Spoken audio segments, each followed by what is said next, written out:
আজকের প্রধান আকর্ষণ আল্লামা জুনায়েদ আল হাবিব বক্তব্য রাখছেন। আজকের ঐতিহাসিক মহাসম্মেলনের প্রধান আকর্ষণ ঐতিহাসিক শাপলার বিশাল জনসমুদ্রের অন্যতম সংগঠক প্রখ্যাত মুফাসসিরে কুরআন আল্লামা জুনায়েদ আল হাবিব।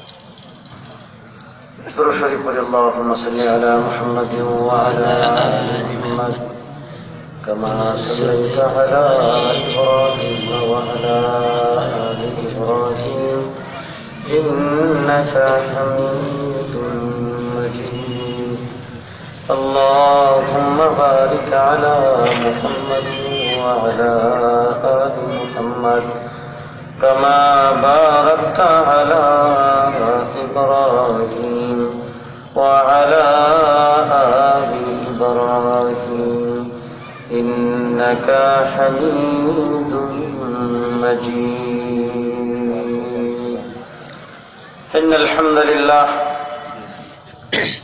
نحمد الله تعالى ونصلي على رسوله الكريم أما بعد فأعوذ بالله من الشيطان الرجيم بسم الله الرحمن الرحيم اليوم أكملت لكم دينكم وأتممت عليكم نعمتي ورضيت لكم الإسلام دينا وقال تعالى لقد كان لكم في رسول الله أسوة حسنة صدق الله العظيم وقال رسول الله صلى الله عليه وسلم عليكم بسنتي وسنة الخلفاء الراشدين المهديين وقال عليه الصلاة والسلام العلماء ورثة الأنبياء وقال عليه الصلاة والسلام من أحب سنتي فقد أحبني ومن أحبني كان معي في الجنة أو كما قال عليه الصلاة والسلام محترم صدر اجلاس قابل احترام حضرات علماء کرام উপস্থিত বেরাদরান ইসলাম, বাংলাদেশের তারুণ্যের অহংকার জগন্নাথপুর দক্ষিণ সুনামগঞ্জের সাবেক সফল সংসদ সদস্য, জমিয়তে উলামা ইসলাম বাংলাদেশের সিনিয়র যুগ্ম মহাসচিব, প্রখ্যাত রাজনীতিবিদ আলহাজ হযরত মাওলানা অ্যাডভোকেট শাহিনুর পাশা চৌধুরী দামাত বারাকাতুহুমের প্রতিষ্ঠিত জামিয়া দারুল কুরআনের ঐতিহাসিক সালানা জলসায় আল্লাহ পাক আমাদেরকে হাজির হওয়ার তৌফিক দান করেছেন। এই জন্য সকলেই শুকরিয়া আদায় করে বলবো আলহামদুলিল্লাহ। বিজ্ঞ উলামায়ে কেরামের জবান থেকে আপনারা এতক্ষণ পর্যন্ত আলোচনা শুনেছেন। বিশেষ করে বর্তমান বাংলাদেশের উলামায়ে কেরামের অন্যতম মুরব্বী, সুনামগঞ্জের ঐতিহ্যবাহী প্রতিষ্ঠান দরগাপুর মাদ্রাসার প্রিন্সিপাল ও শৈখুল হাদিস জানিশিনে শেখে গাজীনগরী দামাত বারাকাতুহুম হযরতুল আল্লাম মাওলানা নুরুল ইসলাম খান সাহেব আপনাদের সামনে মূল্যবান আলোচনা করেছেন।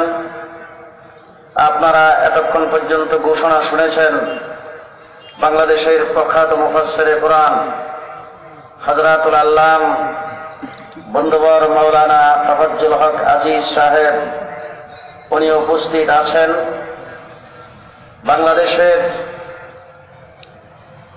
অর্থাৎ দক্ষিণ পূর্ব এশিয়ার স্বনামধন্য হাদিস বিশারদ, শৈখুল হাদিস, শৈখুত তাফসীর, উস্তাদুল উলামা, জমিয়তে উলামা ইসলাম বাংলাদেশের সিনিয়র সহ সভাপতি মুজাহিদে মিল্লাত হযরতুল আল্লাম মাওলানা হাফেজ তাফাজ্জুল হক শাইখে হবিগঞ্জি দামাত বারাকাতুহুম বারাকাল্লাহু ফি হায়াতি, কিছুক্ষণের মধ্যে উনি উপস্থিত হবেন।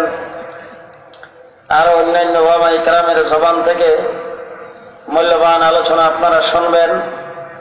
হযরত মাওলানা অ্যাডভোকেট শাহিনুর পাশা চৌধুরী সাহেবের প্রতিষ্ঠিত জামিয়া দারুল কোরআন, আমি মনে করি এটা আমার একটি নিজের প্রতিষ্ঠান।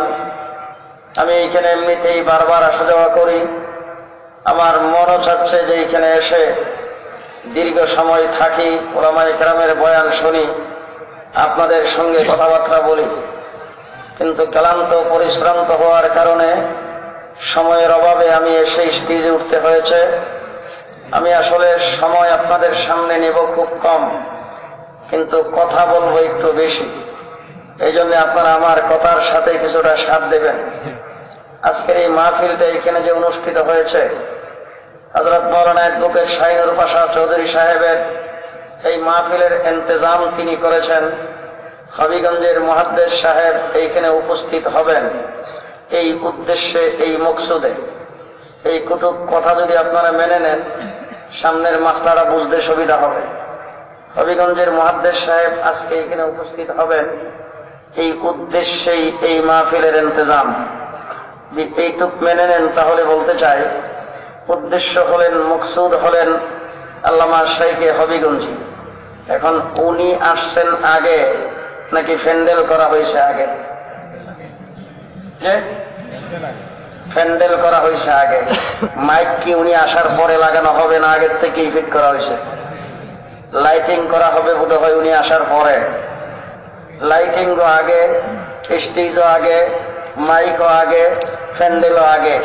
মকসুদ হবিগঞ্জি দামাত বারাকাতুহুম তিনি আগমন করবেন পরে। কথা কি বুঝে আসছে? মকসুদ যিনি, তিনি পরে আসেন। তামাম কায়নাত সৃষ্টি জগতের সৃষ্টির উদ্দেশ্য আর মকসুদ হলো আমার নবী মুহাম্মদুর রাসূলুল্লাহ সাল্লাল্লাহু আলাইহি ওয়াসাল্লাম। মকসুদ নবী মুহাম্মদুর রাসূলুল্লাহ আসমান জমিন তৈরি করেছেন আগে, মকসুদ নবী মুহাম্মদুর রাসূলুল্লাহ পৃথিবীতে আগমন করেছেন পরে।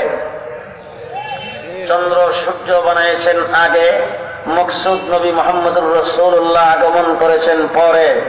মানুষ, জিন, ফেরেশতা, হুর, গিলমান, জান্নাত, জাহান্নাম, আরশ, কুরসি, লৌহ, কলম তৈরি করেছেন আগে, মকসুদ নবী মুহাম্মদুর রাসূলুল্লাহকে আল্লাহ পাক প্রেরণ করেছেন সকল নবীদের পরে।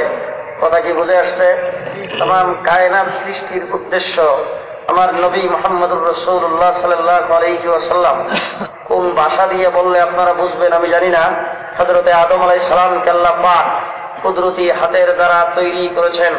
মকসুদ নবী মুহাম্মদুর রাসূলুল্লাহ আদমকে তৈরি করে জান্নাতের ভিতরে বসবাস করার জন্য দিয়েছেন। মকসুদ নবী মুহাম্মদুর রাসূলুল্লাহ আদম আলাইহিস সালামের ভিতর থেকে হাওয়া আলাইহিস সালামকে তৈরি করে বিবাহ বন্ধনে আবদ্ধ করেছেন। মকসুদ নবী মুহাম্মদুর রাসূলুল্লাহ আদম আর হাওয়াকে দুনিয়াতে প্রেরণ করেছেন।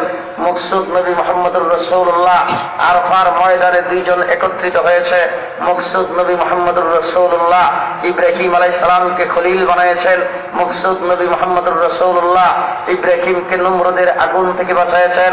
মকসুদ নবী মুহাম্মদুর রাসূলুল্লাহ নমরুদকে ল্যাংড়া মশা দিয়ে শেষ করেছেন। মকসুদ নবী মুহাম্মদুর রাসূলুল্লাহ মূসা আলাইহিস সালামের সাথে কুহে তুরে কথা বলেছেন। মকসুদ নবী মুহাম্মদুর রাসূলুল্লাহ মূসা আলাইহিস সালামকে ফেরাউনের আযাব থেকে নাজাত দিয়েছেন। মকসুদ নবী মুহাম্মদুর রাসূলুল্লাহ ইউনূস আলাইহিস সালামকে মাছের পেটের থেকে নাজাত দিয়েছেন। মকসুদ নবী মুহাম্মদুর রাসূলুল্লাহ নূহ আলাইহিস সালামকে কিস্তিতে উঠায়া বন্যার থেকে নাজাত দিয়েছেন। মকসুদ নবী মুহাম্মদুর রাসূলুল্লাহ ইউসুফ আলাইহিস সালামকে সৌন্দর্য দান করেছেন। মকসুদ নবী মুহাম্মদুর রাসূলুল্লাহ ইউসুফকে কুয়ার থেকে বাঁচিয়েছেন। মকসুদ নবী মুহাম্মদুর রাসূলুল্লাহ ইউসুফ আলাইহিস সালামকে মিশরের বাদশা বানিয়েছেন। মকসুদ নবী মুহাম্মদুর রাসূলুল্লাহ দাউদ আলাইহিস সালামের হাতে লোহাকে নরম করে দিয়েছেন। মকসুদ নবী মুহাম্মদুর রাসূলুল্লাহ সুলাইমান আলাইহিস সালামকে রাজত্ব দান করেছেন। মকসুদ নবী মুহাম্মদুর রাসূলুল্লাহ সুলাইমান আলাইহিস সালামের জন্য হাওয়াকে তাবে বানিয়ে দিয়েছেন। মকসুদ নবী মুহাম্মদুর রাসূলুল্লাহ ঈসা আলাইহিস সালামকে মারিয়ামের ঘরে বিনা বাপে জন্ম দিয়েছেন। মকসুদ নবী মুহাম্মদুর রাসূলুল্লাহ ঈসা আলাইহিস সালামকে আসমানে উঠায় নিয়েছেন। মকসুদ নবী মুহাম্মদুর রাসূলুল্লাহ সাল্লাল্লাহু আলাইহি ওয়াসাল্লাম। তাম কায়নাত সৃষ্টির মকসুদ উদ্দেশ্য আমার নবী মুহাম্মদুর রাসূলুল্লাহ সাল্লাল্লাহু আলাইহি ওয়াসাল্লাম। এখন আমরা দুনিয়াতে যত কাজকর্ম করি মকসুদটা কিন্তু সকলের পরে হাসিল হয়, মকসুদ আগে হয় না। আগে যাবতীয় ব্যবস্থাপনা করতে হয়, মকসুদ আসে সকলের পরে। যেমন দেখেন আমরা চাউলের ভাত খাই, চাউল হইল সকলের পরে। আগে সর্বপ্রথম ধানটারে পানি দিয়ে ভিজাইয়া তারপরে এটারে ভালো করে চাপা দিয়ে জাগ দিয়ে রাখে, রাখার পরে 2-3 দিন পরে বের হয় গেরা। গেরা যে বের হইছে মকসুদ হইল চাউল। এরপরে এটারে কাদা মাটির মধ্যে নিয়ে ফেলাইছে, মকসুদ হইল চাউল। এরপর ওখানে জ্বালা গাছ কিছুটা বড় হইছে, মকসুদ হইল চাউল। এখান থেকে উঠাইয়া তারপরে ক্ষেতের মধ্যে লাইন ধরে নিয়ে লাগাইছে, মকসুদ হইল চাউল। এরপরে এটার পেছনে মেহনত করছে, সার দিছে, গোবর দিছে, পানি দিছে, হুইটার দিছে, আগাছা পরিষ্কার করছে, মকসুদ হইল চাউল। ধান গাছ বড় হইয়া ধানের শীষ ধরছে, মকসুদ হইল চাউল। এরপরে ধান পাকার পরে কাইটা বাড়িতে আনছে, মকসুদ হইল চাউল। মেশিন দিয়ে সরাইছে, মকসুদ হইল চাউল। এরপরে আবার পানি দিয়ে ভিজে সিদ্ধ করছে, মকসুদ হইল চাউল। এরপরে রুদ্র দিয়ে শুকাইছে, মকসুদ হইল চাউল। মেশিনে বাঙ্গায় চাউল বের করছে। চাউল আগে আইছে না পরে? আপনারাও ঘুমাইছেন? কথা একটু জোরে করবেন, আওয়াজ করে। চাউল আগে না পরে? চাউল আসছে সকলের পরে, মকসুদ হইল চাউল। যাবতীয় সবকিছু করা হয়েছে আগে, মকসুদ চাউল আসছে পরে। আমার ভাইরা, নবী মুহাম্মদুর রাসূলুল্লাহ সাল্লাল্লাহু আলাইহি ওয়াসাল্লাম হলেন সৃষ্টির মকসুদ। এই জন্য আল্লাহ পাক ওনাকে দুনিয়াতে প্রেরণ করেছেন সকলের পরে। কথা কি বুঝে আসছে? এবার জিজ্ঞেস করতে চাই, চাউল যখন হয়ে গেছে, এই চাউলটা দিয়ে তো দান করা সম্ভব? চাউল দিয়া দান বানানো সম্ভব না। চাউল যদি পানি দিয়ে ভিজায় রাখেন তাইলে গেরা হবে? তো গেরাও হবে না। চাউল যদি ক্ষেতের মধ্যে বাইনান গাছ হবে? গাছও হবে না। চাউল দিয়ে যেমন দান করা সম্ভব নয়, তেমনি করে আমার নবী সৃষ্টির মকসুদ, উনি পৃথিবীতে আগমনের পরে নতুন কোন নবী আসা সম্ভব নয়। চাউল খেতে বানাইলে যেমন গাছ হবে না, আমার নবীর পরে কোন নবী হবে না। চাউল দিয়ে যেমন গেরা হবে না, আমার নবীর পরে কোন নবী, আস্তে করে নাচতে মাইছে যেমন না শুনে, কোন নবী হবে না। এখন জিজ্ঞেস করতে চাই, চাউল যখন হয়ে গেছে, চাউলের দ্বারা কি ভাত পাক করা সম্ভব? যে পোলাও বোধ হয় সম্ভব না। পোলাও সম্ভব, বিরিয়ানি, খিচুড়ি, গুড়ি কোটা সম্ভব, পিঠা বানানো সম্ভব, চাউ ভাত করা সম্ভব, পায়েস ভাত করা সম্ভব, জর্দা ভাত করা সম্ভব। ঠিক তেমনি করে ভালো করে বুঝছেন, চাউল হলো মকসুদ। চাউল হয়ে যাওয়ার পরে চাউল দিয়ে যেমন ভাত পাক করা সম্ভব, তেমনি করে নবী মুহাম্মদুর রাসূলুল্লাহ সাল্লাল্লাহু আলাইহি সাল্লামের ইলমে নবুয়ত থেকে আল্লামা শাহীনুর পাশা চৌধুরী হওয়া সম্ভব। মুহাম্মদুর রাসূলুল্লাহ সাল্লাল্লাহু আলাইহি সাল্লাম হলেন মকসুদ। চাউল দিয়ে যেমন ভাত পাক করা সম্ভব, তেমনি করে আমার নবীর নবুয়ত থেকে শাইখুল হাদিস তাফাজ্জুল হক হওয়া সম্ভব। চাউল দিয়ে যেমন পিঠা বানানো সম্ভব, আমার নবীর ইলমে নবুয়ত থেকে আল্লামা শেখ ইমাম বাড়ি হওয়া সম্ভব। চাউল দিয়ে যেমন পোলাও পাক করা সম্ভব, আমার নবীর নবুয়ত থেকে মুফতি ফজলুল হক আমিনী হওয়া সম্ভব। চাউল দিয়ে যেমন ফিন্নি পাক করা সম্ভব, আমার নবীর নবুয়ত থেকে শাইখুল হাদিস আল্লামা আজিজুল হক হওয়া সম্ভব।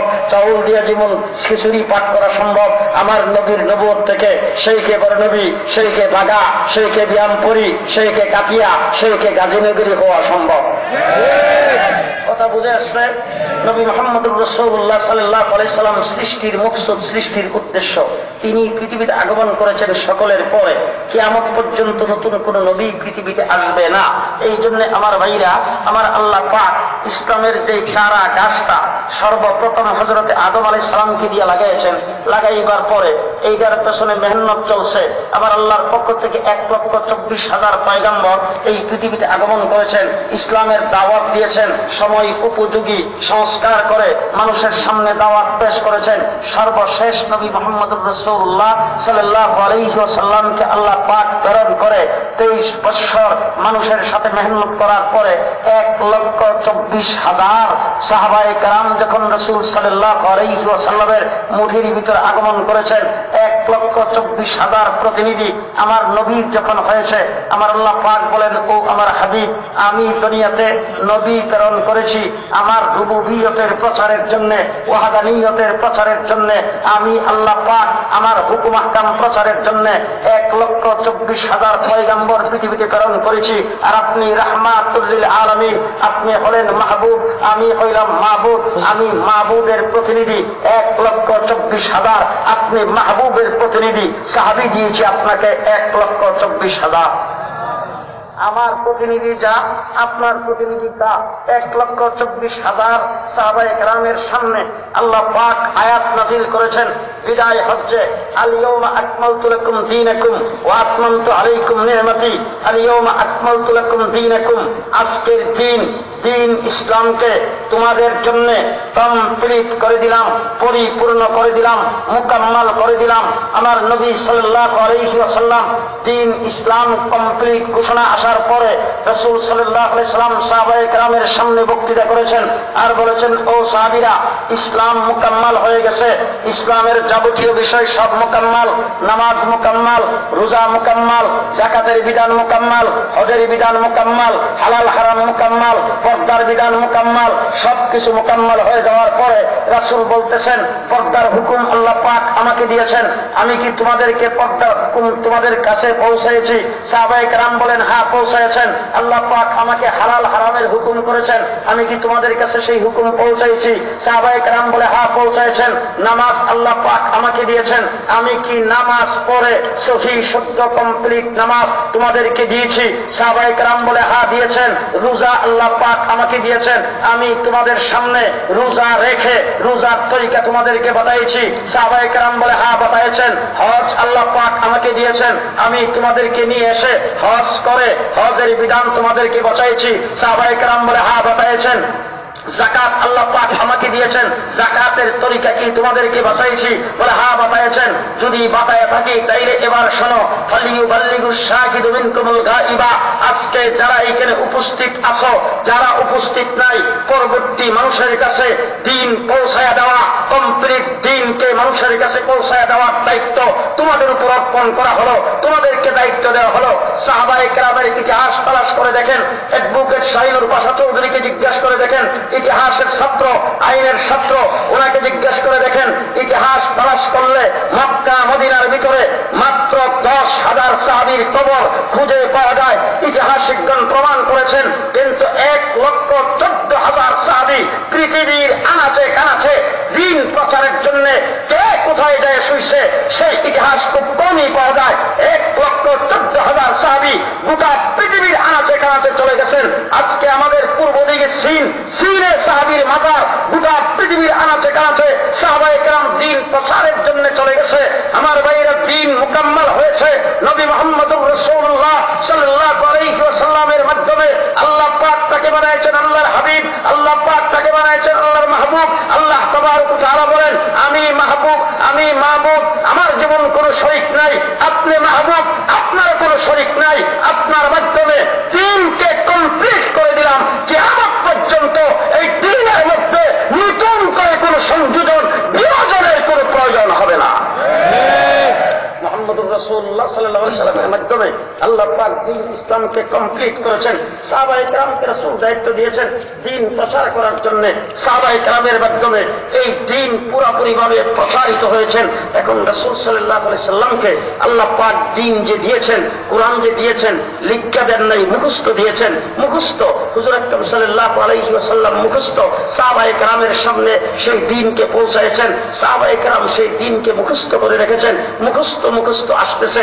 আমার ভাইরা, সেই মুখস্থ চলার পরে দিন যখন কমপ্লিট হয়ে গেল, দিন যখন প্রচারিত হয়ে গেল, এরপরে আসছেন 2-3 নম্বর তত্ত্বা। সেই 3 নম্বর তত্ত্বা হলো দিন এখন লিপিবদ্ধ হওয়া দরকার। আমার আল্লাহ তাবারক ওয়া তাআলা 70 জন সাহাবীর জমানায় হযরতে ইমামে আজম আবু হানিফা রাহমাতুল্লাহি আলাইহিকে জন্ম দিয়েছেন। 70 জন সাহাবীর জমানায় ইমামে আজম আবু হানিফাকে জন্ম দিয়ে ইমাম আজম আবু হানিফার মাধ্যমে আল্লাহ পাক সেই দিনকে লিপিবদ্ধ করেছেন। একটা একটা করে ভালো করে মনে রাখবেন। দিন কমপ্লিট হয়েছে, মুকাম্মাল হয়েছে আমার নবী মুহাম্মদুর রাসূলুল্লাহ সাল্লাল্লাহু আলাইহি ওয়াসাল্লামের মাধ্যমে। 2 নম্বরে দিন প্রচারিত হয়েছে সাহাবায়ে কেরাম আজমাইনের মাধ্যমে। 3 নম্বরের কাজটা বাকি আছে, দিন লিখিত পত্র হওয়া দরকার। হযরত দারুল কোরআন মাদ্রাসায় দিন লিখিতভাবে পড়াইতে হবে, ছাত্ররা পড়তে আসবে, তাদের হাতে কিতাব দিতে হবে। সর্বপ্রথম এই দিন লিপিবদ্ধ করার ব্যবস্থা আল্লাহ পাক ইমামে আজম আবু হানিফা রাহমাতুল্লাহ আলাইহিকে জন্ম দিয়ে আল্লাহ পাক সেই ব্যবস্থা করেছেন। ইন্না আফদালা মান দাব্বানা ইলমুশ শরিয়াতি রাত্তাবাহু আবওয়াবান ওয়া হুয়া আবু হানিফা। হযরত ইমাম আবু হানিফা রাহমাতুল্লাহ আলাইহি ওই ব্যক্তি যিনি সর্বপ্রথম দ্বীন ইসলামকে, ইলমে শরীয়তকে হযরত এই উম্মতের জন্য সর্বপ্রথম লিপিবদ্ধ করে তরতিব দিয়ে মানুষের সামনে পেশ করেছেন। তিনি হলেন ইমামে আজম আবু হানিফা রাহমাতুল্লাহ আলাইহি। ইমামে আজম আবু হানিফা জন্মগ্রহণ করেছেন কুফায়। আমার ভাইরা ইতিহাস তালাশ করলে দেখতে পায় হযরত ইমামে আজম আবু হানিফা কুফায় কেন জন্মগ্রহণ করলেন, তাকে আল্লাহ পাক কুফায় কেন প্রেরণ করলেন। আমার রাসূল সাল্লাল্লাহু আলাইহি ওয়াসাল্লাম বলেছেন, আনা মাদিনাতুল ইলমি আলী বাবুহা, আমি হইলাম ইলমের শহর, আলী হইল সেই ইলমের দরজা। তাইলে হযরতে রাসূলুল্লাহ সাল্লাল্লাহু আলাইহি ওয়াসাল্লামের পরে সর্বপ্রথম খলিফাতুল মুসলিমিন হয়েছেন হযরত আবু বকর সিদ্দিক। আমার নবীর পরে সর্বপ্রথম হুকুম জারি করার দায়িত্ব পেয়েছেন আবু বকর সিদ্দিক। আমার নবীর পরে মসজিদ নববীর ইমামতি করেছেন হযরত আবু বকর সিদ্দিক। আবু বকর সিদ্দিক হুকুম জারি করেছেন, আবু বকর সিদ্দিক সৈন্য পরিচালনা করেছেন, আবু বকর সিদ্দিক ফতোয়া দিয়েছেন, আবু বকর সিদ্দিক লোকজনকে পড়াইয়েছেন, আবু বকর সিদ্দিক আমিরুল মুমিনিন খলিফাতুল মুসলিমিনের রাষ্ট্র পরিচালনা করেছেন। তিনিও ছিলেন মদিনায়, ইমামতি করছেন মদিনায়, রাষ্ট্র চালাইছেন মদিনায়, ইন্তেকাল করেছেন মদিনায়, দাফন করা হয়েছে মদিনায়। 2 নম্বর খলিফা হযরত ওমর ইবনে খাত্তাব আবু বকর সিদ্দিকের আসনে বসার পরে তার ইতিহাস তালাশ করলে দেখা যাবে রাষ্ট্র পরিচালনা করছেন মদিনায়, ইমামতি করছেন মদিনায়, হুকুম জারি করছেন মদিনায়, সৈন্য পরিচালনা করছেন মদিনায়, তারপরে ফতোয়া দিয়েছেন মদিনায়, শেষ পর্যন্ত শাহাদাত বরণ করেছেন আমার রাসূলের মুসাল্লায় মদিনায়। তারপরে তাকে দাফন করা হয়েছে রাসূলের রওজার কিনারে মদিনায়। 3 নম্বর খলিফা হযরত উসমান আয়েশা রাষ্ট্র পরিচালনা করছেন মদিনায়, ইমামতি করছেন মদিনায়, হুকুম জারি করছেন মদিনায়, প্রিন্সিপালগিরি করেছেন মদিনায়, সৈন্য পরিচালনা করেছেন মদিনায়, আমার ভাইরা সবকিছু করেছেন মদিনায়, শাহাদাত বরণ করেছেন মদিনায়। তারপরে তাকে দাফন করা হয়েছে জান্নাতুল বাকিতে মদিনায়। এবার 4র্থ খলিফা হযরতে আলী সম্পর্কে রাসূল বলেছেন, আলী ও বাবুহা, আলী হইল ইলমের দরজা।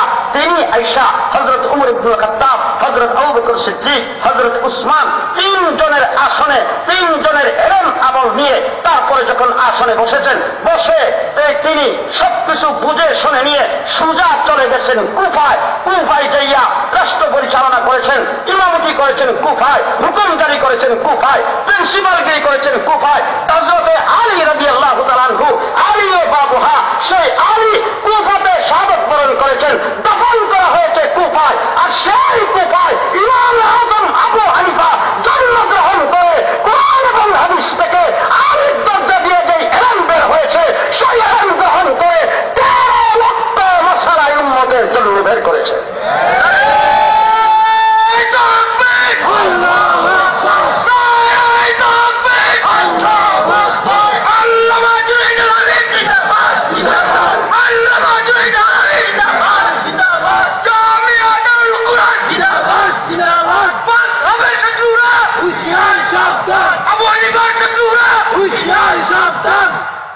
মুসলমানেরা, ইমামে আজম আবু হানিফা রাহমাতুল্লাহ আলাইহি এই উম্মতের জন্য সুন্নাতকে লিপিবদ্ধ করেছেন, কোরআন হাদিসের মাসলা মাসাইলকে লিপিবদ্ধ করেছেন।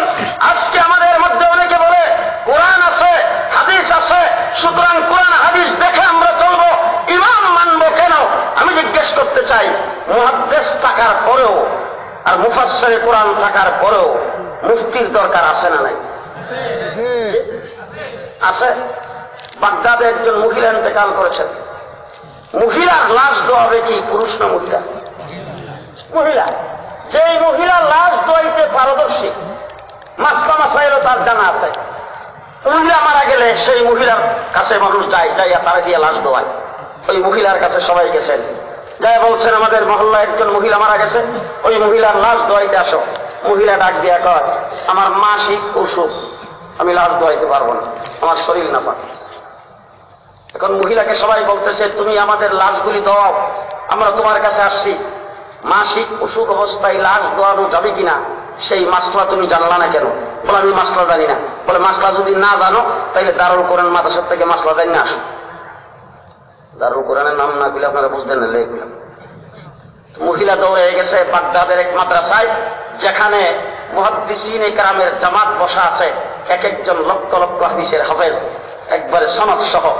যাইয়া মুহাদ্দিসিন ইকরামকে জিজ্ঞেস করেছেন, মুহাদ্দিসিন ইকরাম, আমি ওই মহিলা মারা গেছে, আমার মাসিক অসুখ অবস্থায় মহিলার লাশ আমি দোয়াইতে পারবো কিনা?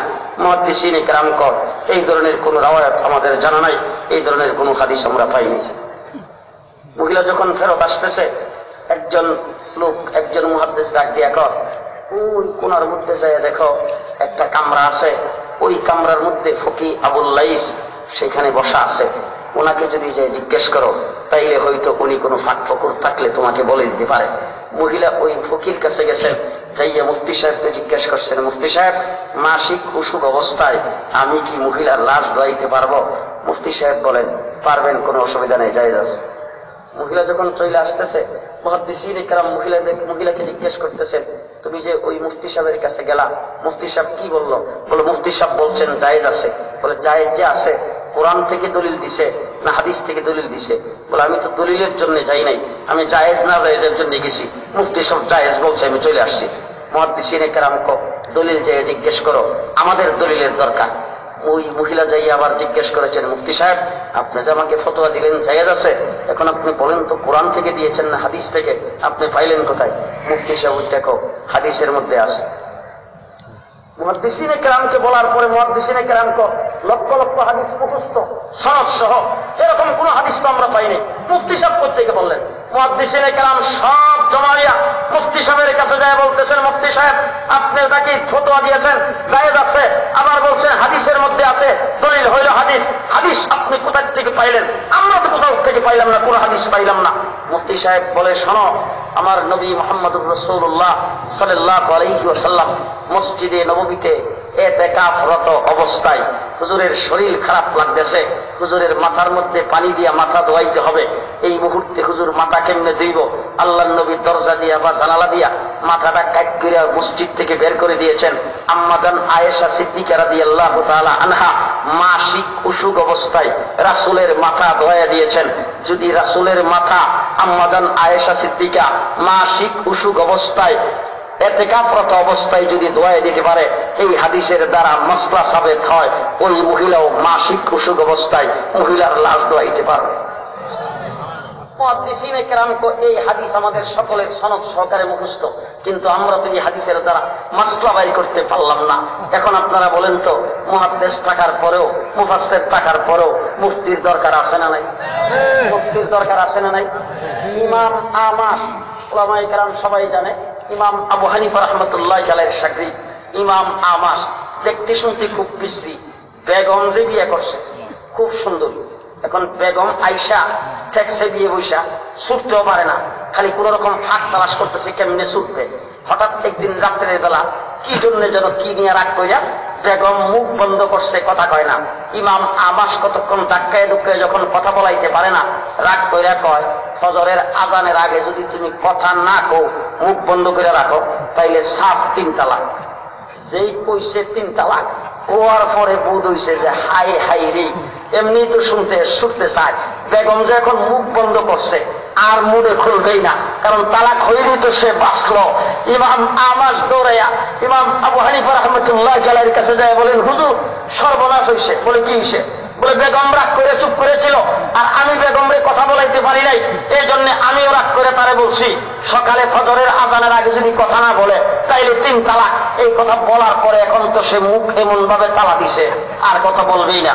হুজুর আমি এখন কি করব? ইমাম আবু হানিফা রাহমাতুল্লাহি আলাইহি ইমাম আমাশকে ডাক দিয়ে কও, যাইয়া চুপচাপ বেগমের কাছে শুয়ে থাকো, কোনো কথা বইলো না, 1 তালাকও হবে না। এখন যাইয়া শুইছে ঠিক হই, মনের ভিতরে মুডও শান্তি নেই। ঘুম মুডও আসে না। কারণ তালাকের মাসলা তো আমিও জানি, ফজর আজান পর্যন্ত যদি কথা না বলে তাইলে তো তালাক হয়ে যাবে। হুজুর কি আমার আর একটা বিয়ে করাইবার চিন্তা ভাবনা করতেছে নাকি? ঘটনা কি বুঝতে তো পারলাম না। আমার ভাই ইমামে আজম আবু হানিফা রহমতুল্লাহি আলাইহি মুয়াজ্জিনকে ডাক দিয়ে, মুয়াজ্জিন সাহেব আজান দাও, ফজরের নামাজের 1 ঘন্টা আগে। মুয়াজ্জিন কো হুজুর আজানের তো টাইম হয় নাই, আর 1 ঘন্টা বাকি আছে। বলে বেটা আমি কইছি আজান দেওয়ার জন্য, তোর টাইম আর না টাইম তোর হিসাবে কি দরকার, আজান দে তাড়াতাড়ি। 1 ঘন্টা আগে মুয়াজ্জিনে আজান দিছে। মুয়াজ্জিনে আজান যখন দিছে, আজানের আওয়াজ ইমাম আমাশের ঘরে পৌঁছা মাত্র বেগম ইমাম আমাশে ডাক দিয়ে কয় আজান তো হয়ে গেছে, এখন খুশি হয়েছে তো? ইমাম আমাশ দৌড়াইয়া আবু হানিফার কাছে যায়, বলেন হুজুর তালাক তো হয়ে গেছে, আজানও হয়ে গেছে, বেগম তো সামানপত্র গুছাইতেছে তার বাবার বাড়িতে চলে যাওয়ার জন্য। হাই হাই কি হলো? ইমাম আবু হানিফা ডাক দিয়ে কয় চুপ করে বসো, 1 তালাক হয় নাই। কিছুক্ষণ পরে মুয়াজ্জিনকে ডাক দিয়ে কয় মুয়াজ্জিন ফজরের আজান দাও। আজান দেওয়ার পরে এলান করে দাও 1 ঘন্টা আগে যে আজান দিছিলাম বিশেষ কারণ বসে দিছিলাম, এখন যে আজান দিলাম এটা ফজরের আজান।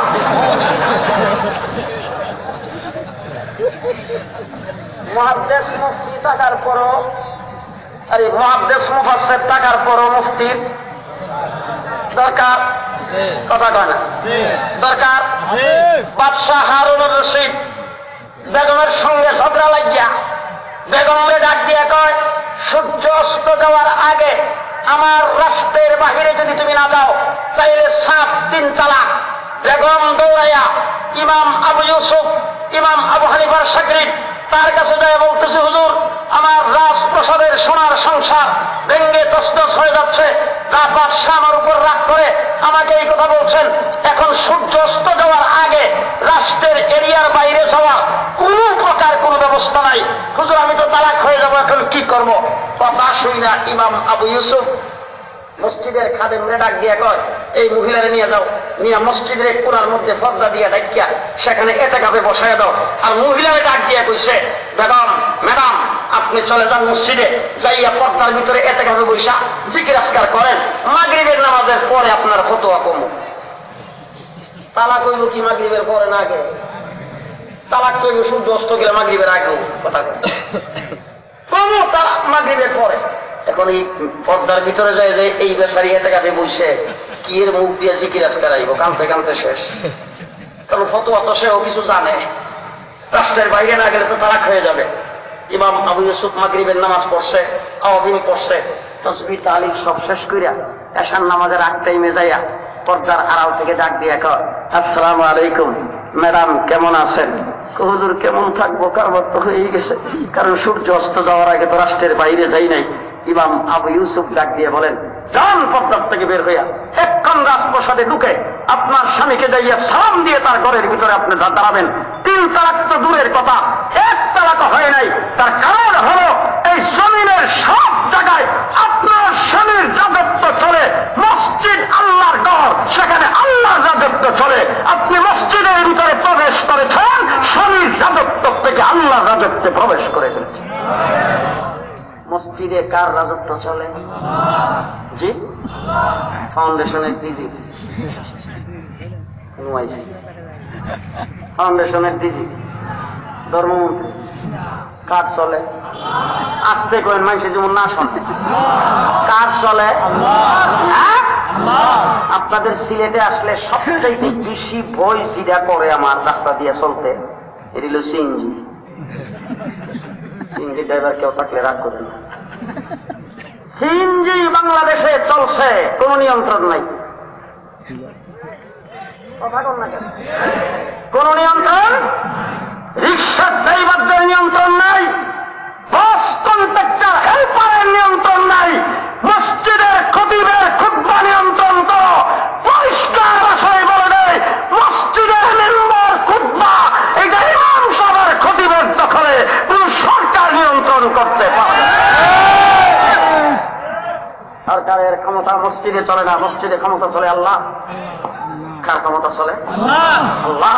আমার ভাইরা মাযহাব মানা দরকার, মুফতির ফতোয়ার দরকার আছে না নাই? দরকার আছে না নাই? আমরা ইমামে আজম আবু হানিফা রাহমাতুল্লাহি আলাইহি কে মানি, পরিষ্কার ভালো করে মনে রাখেন কেন মানি? সাহাবায়ে কেরামের তর্জ আমাদের তর্জ, আমাদের বুজুর্গানে দিন সাহাবায়ে কেরাম যেই তর্জে চলছে আমরাও সেই তর্জে চলি। 1,24,000 সাহাবায়ে কেরামের ভিতরে সবচেয়ে বড় আলেম হলেন হযরত আবু বকর সিদ্দিক রাদিয়াল্লাহু তাআলা আনহু। 1,24,000 সাহাবায়ে কেরামের ভিতরে সবচেয়ে বড় মুহাদ্দিস হলেন হযরত আবু হুরায়রা রাদিয়াল্লাহু তাআলা আনহু। ঠিক না ঠিক? সবচেয়ে বড় মুহাদ্দিস আবু হুরায়রা, সবচেয়ে বড় আলেম আবু বকর সিদ্দিক। এবার সাহাবায়ে কেরামের দিকে দৃষ্টি দিয়ে দেখেন, আল্লাহর নবী ইন্তেকালের পরে ফতোয়া দেওয়ার জন্য আবু হুরায়রার কাছে গেছে না বড় আলেম আবু বকর সিদ্দিকের কাছে গেছে? বড় আলেম আবু বকর সিদ্দিককে ফতোয়া দেওয়ার জন্য নির্ধারণ করেছেন, বড় আলেম আবু বকর সিদ্দিকের অনুকরণ করেছেন, বড় আলেম আবু বকর সিদ্দিককে মসজিদ নববীর ইমাম বানিয়েছেন, বড় আলেম আবু বকর সিদ্দিককে রাষ্ট্র পরিচালনা করার জন্য দায়িত্ব দিয়েছেন, বড় আলেম আবু বকর সিদ্দিকের তাকলিদ করেছেন, বড় আলেম আবু বকর সিদ্দিককে অনুকরণ করেছেন সাহাবায়ে কেরাম। বড় আলেম হিসাবে তার অনুসরণ করেছেন, বড় মুহাদ্দিস হিসাবে হযরত আবু হুরায়রাকে মানছেন। ঠিক তেমনি করে সাহাবায়ে কেরামের জেনারেশনের পরে এই উম্মতের মধ্যে সবচেয়ে বড় আলেম ইমাম নুমান ইবনে সাবিত, ইমামে আযম আবু হানিফা রাহমাতুল্লাহ আলাইহি, সবচেয়ে বড় মুহাদ্দিস ইমাম বুখারী রাহমাতুল্লাহ আলাইহি। আমরা ইমামে আযম আবু হানিফা রাহমাতুল্লাহ আলাইহিকে মাযহাবের ইমাম হিসাবে মানি, বড় মুহাদ্দিস হিসাবে ইমাম বুখারীকে মানি। সাহাবায়ে কেরামের যেই তরজ আমাদেরও সেই তরজ, ঠিক না বেঠিক? সাহাবায়ে কেরামের যেই তরজ আমাদেরও সেই তরজ। আল্লাহ তাবারক ওয়া তাআলা দ্বীন সর্বপ্রথম মুকাম্মাল করেছেন আমার নবী মুহাম্মদুর রাসূলুল্লাহ সাল্লাল্লাহু আলাইহি ওয়াসাল্লামের মাধ্যমে। আল্লাহ পাকের সেই দ্বীন প্রচারিত হয়েছে সাহাবায়ে কেরামের মাধ্যমে। আল্লাহ পাকের এই দ্বীন কমপ্লিট লিপিবদ্ধ হয়েছে ইমামে আযম আবু হানিফা রাহমাতুল্লাহ আলাইহির মাধ্যমে। এরপরে একটা কাজ বাকি রয়েছে, সেই কাজটা হলো বাংলাদেশ স্বাধীন হয়েছে 30 লক্ষ শহীদের বিনিময়ে। এখন দেশটা স্বাধীন, পাকিস্তানের হানাদার বাহিনী আত্মসমর্পণ করেছেন।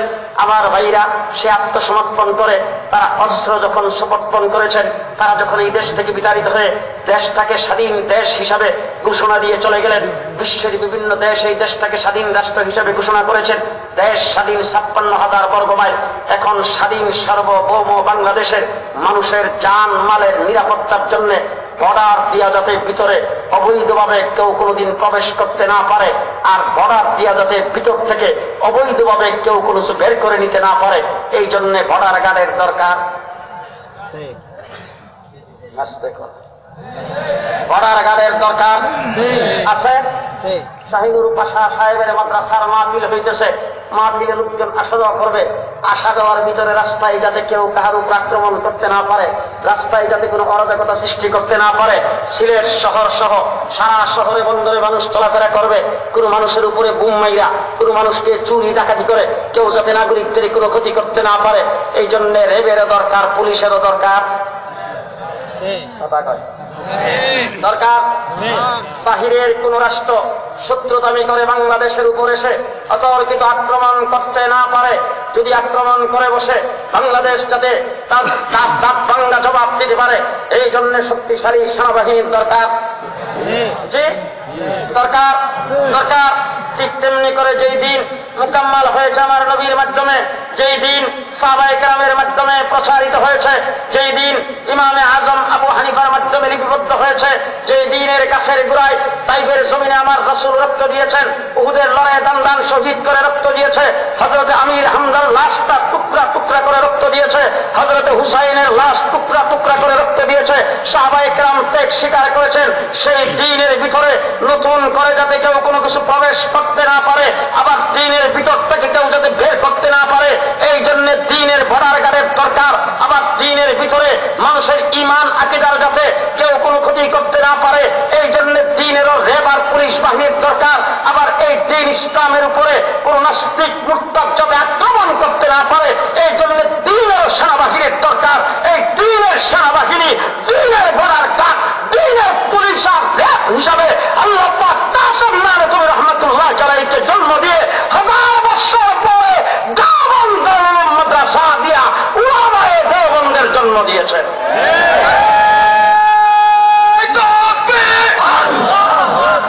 مدارس قومية دار العلوم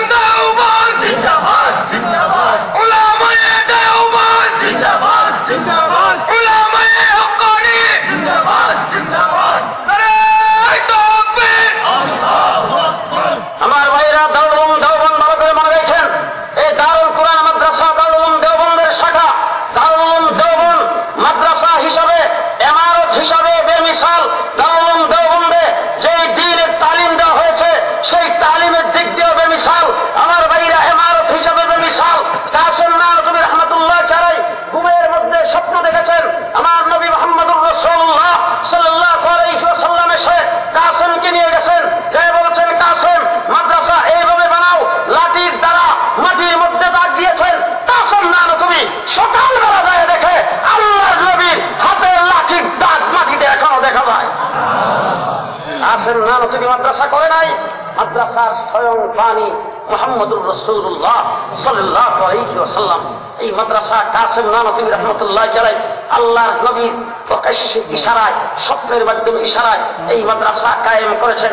মাদ্রাসার একজন সদর, একজন মাদ্রাসার আধ্যাত্মিক একজন রাহবরকে মাদ্রাসার সদর বানাইতে হবে। তালাশ করে যে একজন লোক পাইলেন, উম্মি মানুষ, আল্লাহর কুতুব, নাম হইল শাহ রফিউদ্দিন।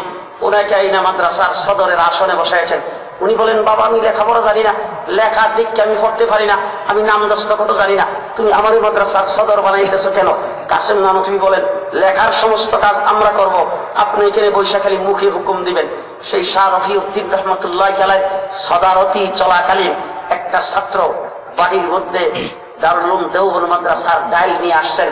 আইসা ওনার সামনে বলতেছেন, আপনি মাদ্রাসার সদর, আপনি ভালো ডাইলের ব্যবস্থা করতে পারেন না, এই ডাইল দিয়ে তো উজু করা যাবে, এই ডাইলের মধ্যে শুধু পানি আর পানি। এই কথা বলে ডাইলের পানিটা এইভাবে সামনে পেটকে মেরে দিয়েছেন, বেয়াদবি করেছেন। রফিউদ্দিন রহমতুল্লাহ আলাইহি কিচ্ছু বললেন না। ছাত্রটার মাথার থেকে পায়ের পাতা পর্যন্ত এইভাবে 2-3 বার দেখলেন। দেখে মাদ্রাসার শিক্ষক আসাতে যা মাদ্রাসার কর্মচারী সবাইকে দেখে বললেন, এই যে ছাত্রটা, এই ছাত্রটা আমার দারুল উলুম মাদ্রাসার ছাত্র না। সবাই বলল যে হুজুর, হাজিরা খাতায় নাম আছে, বোর্ডিং এর খাতায় নাম আছে, নিয়মিত বোর্ডিং এ খায়, নিয়মিত ক্লাসে থাকে, হাজিরা দেয়। আমরা এনে খাতাপত্রের খবর জানি, আপনি তো খবর জানেন না। আমরা তো জানি সেই মাদ্রাসার ছাত্র। বলে যে না, তদন্ত নিয়ে দেখো, হ্যাঁ মাদ্রাসার ছাত্র না। ঠিকই তদন্ত নিয়ে দেখা গেছে সব ছাত্রী আর বাটপারি করিয়া হাজিরা খাতায় আর বোর্ডিং এর খাতায় নাম উঠাইছে, আসলে ভর্তির রেজিস্টারে নাম নাই। এখন সবাই যাইয়া হুজুরকে বলতেছে, হুজুর আমরা তো খাতাপত্র মেনটেন করি, আপনি কেমনি বুঝলেন যে এই ছাত্রটা যে মাদ্রাসার ছাত্র না? শাহ রফিউদ্দিন রহমতুল্লাহ আলাইহি বলে, শোনো, কাসেম নানতুবি যখন আমাকে এনে মাদ্রাসার সদারতির দায়িত্ব দিয়েছেন, আমি তখন এই দায়িত্ব কিভাবে পালন করব এই নিয়ে চিন্তা ভাবনা করতে করতে একদিন ঘুমিয়ে গেছি। ঘুমের মধ্যে স্বপ্নে দেখি দেওবন্দের কূপের কিনারে আমার রাসূল সাল্লাল্লাহু আলাইহি সাল্লাম বসা, আর কূপটা পার পর্যন্ত দুধে ভরপুর হয়ে গেছে, আর হাজার হাজার মানুষ লাইন ধরে আসতেছে। কারো হাতে বালতি, কারো হাতে জগ, কারো হাতে গ্লাস, কারো হাতে কাপ, এইভাবে নিয়ে আসতেছেন। রাসূল সাল্লাল্লাহু আলাইহি সাল্লাম ওই কুয়ার থেকে দুধ উঠাইয়া প্রত্যেকের ভান্ডের মধ্যে দিতেছেন। এক একজন জায়গায় পান করতেছে, কেউ কেউ বালতি ভরে নিয়ে যাচ্ছে। ও আমার ভাইরা, শাহ রফিউদ্দিন রহমতুল্লাহ আলাইহি বলেন, এই স্বপ্নের তাবির আমি করেছি। কুয়ার মধ্যে যেই দুধ দেখা যায় সেই দুধ হইল নবুয়তি এলেম, আর লাইন ধরে যারা আসতেছে তারা হইল তালিবে এলেম। ওই দিন আল্লাহর নবীর দুধ পান করাইবার কাতারে যাদেরকে দেখেছিলাম, আজকে দেওবন্দে যারা ভর্তি হয় তাদের চেহারা দেখলে আমি বলতে পারি আল্লাহর নবীর দুধ পান করাইবার কাতারে ছিল কিনা। এই ছাত্রটাকে ওই দিন দেখিনি। মুসলমানেরা, দুধ পান করেছেন রাসূল, সেই দুধ কেউ জায়গায় বসে পান করে যাচ্ছেন, আবার কেউ বালতি করে নিয়ে আসতেছেন। বলবো জায়গায় বসে পান করে যাচ্ছেন, তারা ওই জায়গায় রয়ে গেছেন, বালতি করে নিয়ে আসতেছেন। কে নিয়ে আসতেছেন? সেই কে কোরিয়া নিয়ে আসছে সিলেটে, সেই কে বলবি নিয়ে আসছে বলবি বাবা, সেই কে ব্রাহ্ম নিয়ে আসছে কানাইকা। ও আমার ভাইরা, দেওবন্দের এলেম গোটা বিশ্বাসকে ছড়াইয়া পড়েছে। আমার শাহিনুর পাশা চৌধুরী সাহেব আমেরিকা সফর করেন, ইংল্যান্ড সফর করেন, তাকে জিজ্ঞাসা করে দেখেন গোটা বিশ্বের পশ্চিমা দেশগুলি আজকে দেওবন্দ দারুল উলুমের আওলাদ ফরজন্দের দখলে। দেওবন্দ দারুল উলুমের আওলাদ ফরজন্দের দখলে। যারা চাচ্ছিল মাদ্রাসাকে শেষ করে দিতে, যারা চাচ্ছিল কাসেম নানতুবি মিশনকে শেষ করে দিতে, যারা 14,000 আলেমকে ফাঁসির কাস্টে ঝুলাইয়েছেন, 3.5 লক্ষ কোরআনের কপি আগুন দিয়ে জ্বালিয়েছেন, সেই ব্রিটিশ যাদের সূর্য অস্ত যেত না, শাহিনুর পাশা চৌধুরীকে জিজ্ঞেস করে দেখেন তাদের মাথার উপরে 6 মাস সূর্য উদিত হয় না।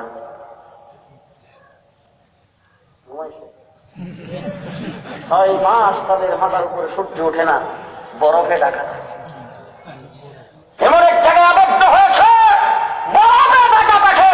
আমি বলবো দেওবন্দ মাদ্রাসার সর্বপ্রথম ছাত্র মাহমুদুল হাসান দেওবন্দি, তার সাকৃত হুসাইন আহমদ মাদানীর লাঠি ডান্ডার বাড়িতে তাদের ভাগ্যে আজকে বরফে ঢাকা রাষ্ট্র হয়েছে। বরফে ঢাকায় 2 মৌলবীর বাড়ির সুরে ওই বরফে ঢাকা, সেখানে 6 মাস সূর্য উদিত হয় না। আলহামদুলিল্লাহ সুম্মা আলহামদুলিল্লাহ, আমাদের মাথার উপর থেকে সূর্য অস্ত যায় না। কথা বিশ্বাস হয়েছে? আমাদের মাথার উপর থেকে সূর্য অস্ত যায় না। আমাদের এখানে এখন রাত্র, আমেরিকাতে এখন জি আমেরিকাতে সূর্য আছে, কওমি দেওবন্দি মৌলবী আছে নাই? আমাদের মাথার উপর থেকে সূর্য অস্ত যায় না। গোটা বিশ্বের এমন কোন জায়গা নাই যেখানে দেওবন্দের গাত্তিওয়ালা পাবলিক জমাত নাই। গোটা বিশ্বের এমন কোন জমিন নাই, এমন কোন এয়ারপোর্ট নাই যে এয়ারপোর্ট দিয়ে গাত্তিওয়ালারা গমন করে না।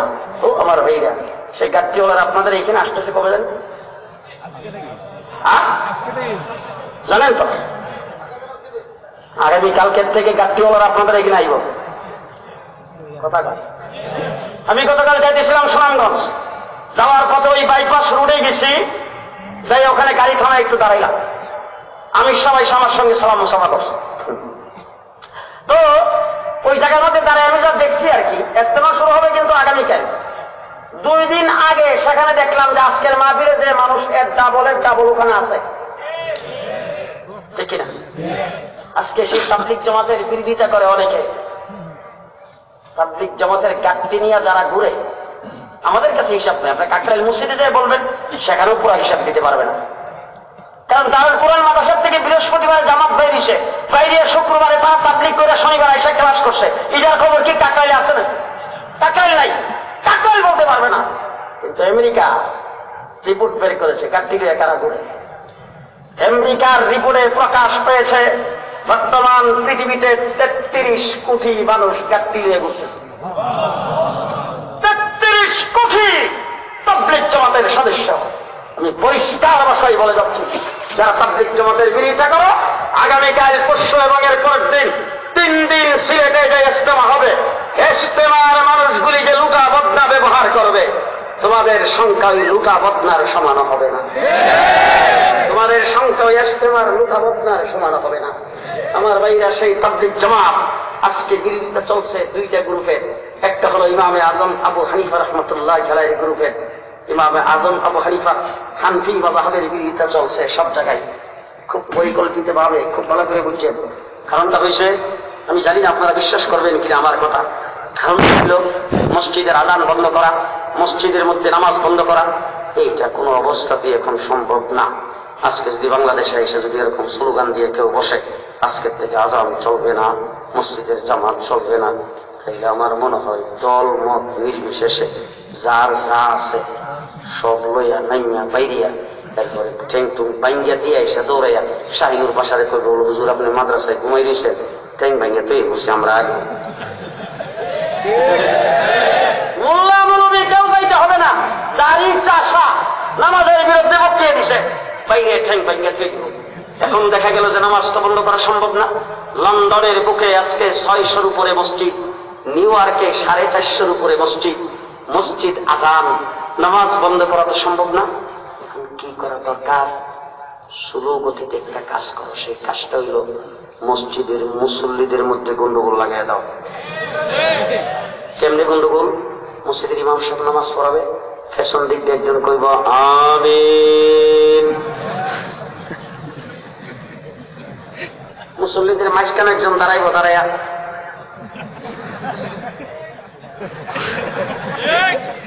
এখন ওই পাশের মুসল্লি হইল শাহিনুর বাসা চৌধুরীর মুরিদ, এই যে তেজ গ্যাস করে না নামাজের মধ্যে নিয়ত এখানে মানছ, আমার বোখারী শরীফে আসো। মসজিদের ইমাম সাহেব দারুল কুরআন মাদ্রাসার মুহাদ্দিস, উনি নামাজের সালাম ফিরে বলবো যাই কেন রে, পেছন দিকে আমিন কইল, এই টাকা বোখারী শরীফে আছে। এই যে মসজিদের মুসল্লিদের মধ্যে লেগে গেল গন্ডগোল। বিশ্বাস হয় না, বিশ্বাস হয় না। খুবই গভীর ষড়যন্ত্র চলছে। মসজিদের মুসল্লিদের মধ্যে গন্ডগোল লাগাও, এক ষড়যন্ত্র। 2 নম্বরে গোটা পৃথিবীর ইহুদি খ্রিস্টান নারী পুরুষের পোশাক হবে একরকম, একই পোশাক পুরুষে পরবে, একই পোশাক নারীও পরবে, তাদের দেখতে শুনতে একরকম, তাদের চলাফেরা হবে একরকম। পুরুষও গাড়ি চালাবে, নারীও গাড়ি চালাবে, পুরুষও শ্রমিক হবে, নারীও শ্রমিক হবে, পুরুষও অ্যাডভোকেট হবে, নারীও অ্যাডভোকেট হবে, পুরুষও অফিসে যাবে, নারীও অফিস যাবে, পুরুষও র্যাব পুলিশ হবে, নারীও র্যাব পুলিশ হবে, পোশাক আশাকে একরকম হবে। ওই স্লোগান দিয়েছেন ইহুদি খ্রিস্টানেরা, স্লোগান দিয়ে অফিস আদালতে সবাইকে নিতে পারে নাই। লন্ডন শহরও পর্দা করে চলে, তারপরে যে আমেরিকার নিউ ইয়র্কেও পর্দা করে জাতিসংঘের অফিসের সামনে দিয়ে হাঁটে। এই সব বনাশ্রী এইগুলি তো মাঠে নামানো সম্ভব না। একটা গ্রুপ ভিতরে ঢুকায় দাও, এরা স্লোগান দিবে, জুমার নামাজে পুরুষ আইব, নারীরাও আইব, ঈদের নামাজে পুরুষ আইব, নারীরাও।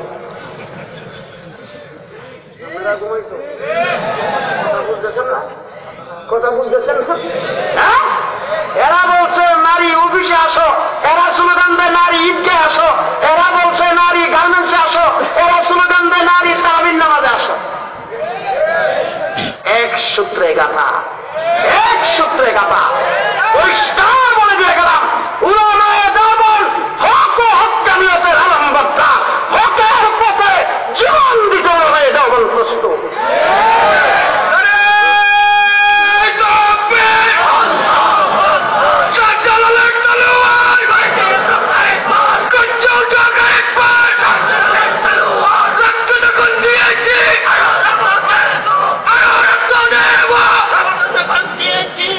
আমার ভাইরা শেষ কথা বলতে চাই, যেমন আমার দেশের রেড পুলিশ বিডিআর আর্মি বাংলাদেশের নাগরিকদের জান মাল রক্ষা করার জন্য যখন যেই পদক্ষেপ নেওয়া দরকার সেই পদক্ষেপ গ্রহণ করবে, ঠিক তেমনি করে এই দেশের মানুষের ঈমান আকীদা কুরআন হাদিসকে ঠিক রাখার জন্য উলামায়ে দেওবন্দ যখন যেই পদক্ষেপ গ্রহণ করা দরকার সেই পদক্ষেপ গ্রহণ করবে। ঠিক দিনের বর্ডার গার্ড আমরা, রাষ্ট্রের বর্ডার গার্ড তোমরা।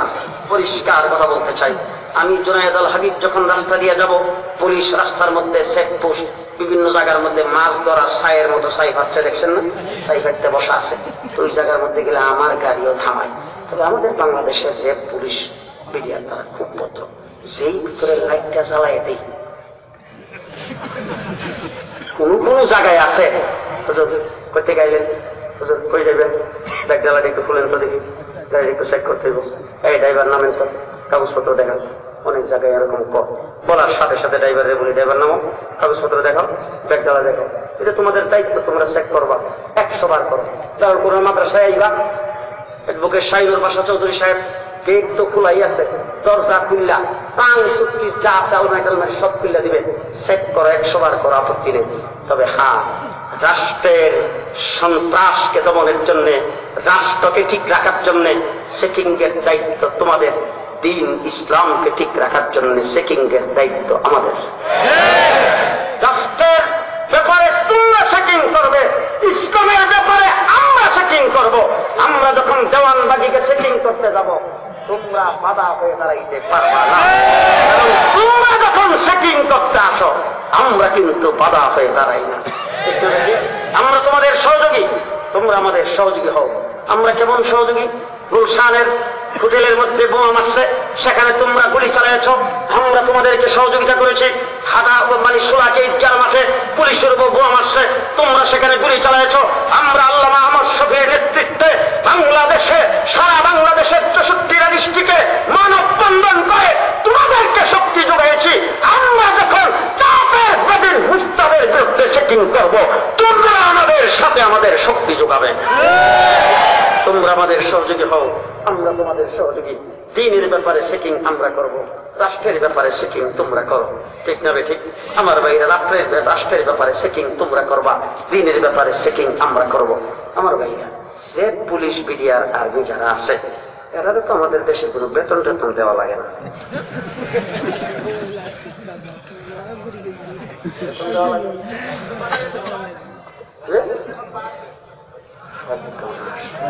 কাপড়, জুতা, চশমা, চিকিৎসা, বাচ্চা ফেরো থাকতে তার বয়স, যাবতীয় খরচ, বাচ্চা জন্ম হওয়ার পরে দুধের খরচ, এরপরে স্কুলে ভর্তি হইলে শিক্ষার খরচ, যাবতীয় সবকিছু দিয়া হেরারে ফালা লাগে।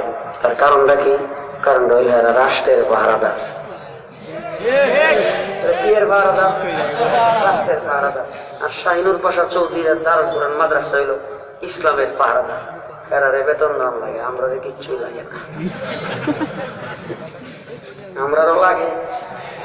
জি, আমি এতক্ষণ পর্যন্ত মাইকে যেটা শুনলাম, শাহিনুর পাশা চৌধুরীর লোকে যারা বেশি খাতি, এরা এসে হয়তো শরমে হোক, লজ্জায় হোক, পাশাবের লোকে বন্ধুত্ব আছে, যদি একটা কিছু না কর না দেয় কেমন দেখা যায়। ওনার সে বন্ধুত্বের খাতির কিছু দিয়ে দিচ্ছে। আর আপনারা যারা ওয়াজ শুনতে এসেছেন, একজনের কাছ থেকে কিছু শুনি নেই। একটা মানুষ আমি 10,000 টাকা দিয়ে মাদ্রাসায় সহযোগিতা করি, মাত্র 4-5 বছর হয়েছে এত বড় মাদ্রাসা। সুবহানাল্লাহ। যদি শাহিনুর পাশার আপনার সংসদে যাইয়া দাঁড়াবে, মাদ্রাসায় এসে বসবে, সেখানে বুখারী শরীফের 10 দেবে। আমার লাগান কাক মোল্লা নাই, কথা বুঝে আসছে। সুতরাং এর যদি সহযোগিতা করেন তাহলে মাদ্রাসা মার কাজে পরিণত হয়ে যাবে। আর দারুল কুরআন মাদ্রাসা যদি মার কাজ হয়, তাহলে কোনো বাধা বিঘ্ন নাই, সমস্ত দিন ইসলামের কাজের মার কাজ হবে। এইটা এখান থেকে শাহিদুর পাশা খুনকার দেবে, সারা বাংলাদেশ তত্তর করে কাঁপবে।